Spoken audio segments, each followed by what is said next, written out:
இது தற்கூரி என்ன பண்ணுறான் தெரியுமா? இன்றைக்கி ஒரு கூட்டத்தை போட்டு பேசுகிறான். சாட்டையை எடுத்துகிட்டு சுற்றுறான். ஏதோ 45 நிமிஷம் மீட்டிங்க்கு இவ்வளோ பேரை வர வச்சு அதில் இன்றைக்கி ஒருத்தன் செத்து போயிட்டான். ஏன் தான் அப்படி பண்ணுறானே தெரில. இன்னும் எவ்வளோ நாள் தான் இப்படியே பண்ணிகிட்டு இருக்க போகிறான்னு தெரில. சீக்கிரம் எலெக்ஷன் வச்சு முடிச்சு விட்டா சரியாக போயிடும். இவனை ரொம்ப ஓவராக ஆடிட்டு இருக்கான். எதை கேட்டாலும் என்னென்னா நான் மக்களுக்காக வரேன்னு சொல்கிறான்.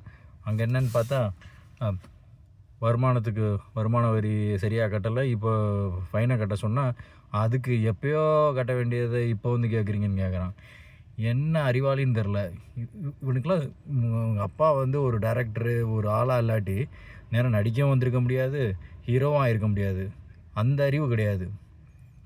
மக்களுக்கு நல்லது பண்ணணும்னா நீ நல்லது பண்ணிவிட்டு அதுக்கப்புறம் அரசியலுக்கு வந்திருக்கணும். சும்மா வந்து ஆட்டிக்கிட்டு வந்துட்டு இப்போ வந்து டைரெக்டாக வந்து என்னை நீங்கள் தான் வந்து என்னை உட்கார வைக்கணும் அப்படின்னு